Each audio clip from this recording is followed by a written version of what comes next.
খবর দেখতে log in করুন www.tv24bangla.com এই ওয়েবসাইটে। বুধবার মুর্শিদাবাদ মেডিকেল কলেজ ও হাসপাতালের আগুন আতঙ্কের এখনো পর্যন্ত রেশ কাটেনি। ঘটনায় পদপিষ্ট হয়ে মৃত্যু হয়েছে এক মহিলার। মৃত ওই মহিলার নাম অপর্ণা মণ্ডল, বাড়ি বেলডাঙ্গার মাড্ডায়। বৃহস্পতিবার মৃতার বাড়িতে গিয়ে শোকাহত পরিবারকে দেখা করলেন সাংসদ অধীর চৌধুরী। পুরো ঘটনায় পুলিশ প্রশাসনের ভূমিকা নিয়ে প্রশ্ন তোলেন অধীর চৌধুরী। হাসপাতালের পরিকাঠামো নিয়েও একাধিক অভিযোগ তোলেন তিনি। এদিন তিনি বলেন, তিনি নিজে এই ঘটনার বিচার পেতে হাইকোর্টের দ্বারস্থ হবেন। একটা অপহরণকারীর ভূমিকা পালন করলো। অপহরণকারী যেমন পণ রেখে তার প্রাপ্য আদায় করে, এখানে পুলিশ এই অপহরণকারীর ভূমিকা পালন করলো। অর্থাৎ ডেড বডি ছেড়ে দাও, আমি তোমার স্বামী ছেলেকে ছাড়বো, এইটা হচ্ছে পুলিশের চুক্তি। পুলিশ থানায় নিয়ে গেল কেন না, তাদের বাড়ির লোক মারা গেছে এবং সেই মৃত্যুকে ধামাচাপা দেওয়ার চেষ্টা হয়েছে। সে কথাটা যেন বাড়ির লোক কাউকে না বলতে পারে, তার জন্য তাদের বাড়ির লোককে থানায় নিয়ে যাওয়া হলো। তাদের ডেড বডি এখানে পড়ে আছে, যে ডেড বডি মৃত্যুর পর হাসপাতাল 4 ঘন্টা রাখার পর তবে ঠিক হয় সে মৃত না জীবিত, অথচ এইখানটায় 1 ঘন্টা পর সে ডেড বডি ছেড়ে দেওয়া হয়েছে। কেন? পশ্চিমবঙ্গ তৃণমূল সরকারের স্বাস্থ্য পরিষেবার যে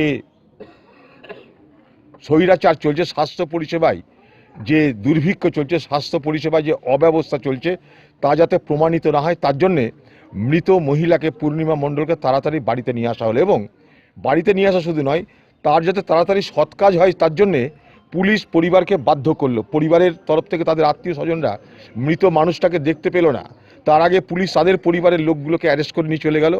তাদের অ্যারেস্ট করেছে বলেনি, তারা বলেছে আমরা নিয়ে যাচ্ছি। তারপর তাদেরকে না ছেড়ে পুলিশ বলছে তোমার স্বামী পুত্রকে ছাড়বো, পরিবর্তে তোমাদের ডেড বডি দিতে হবে। অর্থাৎ পুলিশ এখানে একটা অপহরণকারীর ভূমিকা পালন করলো। আমরা এই বিষয়টাই আমি নিজের সিদ্ধান্ত নিয়েছি, যেভাবেই হোক আমি এটা পিআইএল করে পশ্চিমবঙ্গের এই স্বাস্থ্য পরিষেবার বিরুদ্ধে, যেখানে একজন মহিলাকে এইভাবে মরতে হলো শুধুমাত্র পরিকাঠামো ত্রুটির জন্য, সেখানকার ম্যানেজমেন্ট, দেখভাল, রক্ষণাবেক্ষণ বলে কিছু নেই, সেখানে এইভাবে মানুষের মৃত্যু হবে কারণ তার সঙ্গে শিশু মারা গেছে, সেগুলোকে ধামাচাপা দেওয়া হচ্ছে। একটা বড় রহস্য থেকে গেছে, কতজন শিশু মারা গেছে তা তারা প্রকাশ করছে না। পূর্ণিমা মণ্ডল যে মারা গেছে পদপিষ্ট হয়ে, তা তারা বলতে চাইছে না। কেন? মানুষের মৃত্যু হলে বলতে আপত্তি আছে? এখানে ডেঙ্গুতে মৃত্যু হলে ধামাচাপা দেওয়া হয়, সোয়াইন ফ্লুতে মৃত্যু হলে ধামাচাপা দেওয়া হয়, মানুষ পদপিষ্টতে মৃত্যু হলে সেখানে ধামাচাপা দেওয়ার ব্যবস্থা কেন? বাংলার মুখ্যমন্ত্রীর ভাবমূর্তি কলঙ্কিত হবে এই ভয়ে সারা বাংলার মানুষ তার সত্য ঘটনা জানতে পারবে না আগামী দিনে। স্বাস্থ্য পরিকাঠামোর যে আজ বেহাল অবস্থা, সেটা বাংলার কোন মানুষটা না জানে? সেখানে ধামাচাপা দিয়ে আসল তথ্য কি লুকোনো যাবে? তাই আমরা তাদের পরিবারের পাশে আছি, আমরা বসে থাকবো না এবং আমি এই বিষয়টা নিয়ে হাইকোর্ট যাব। আপনারা দেখছেন TV24 বাংলা।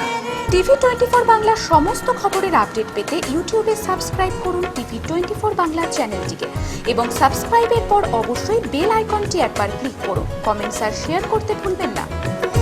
TV24 বাংলা।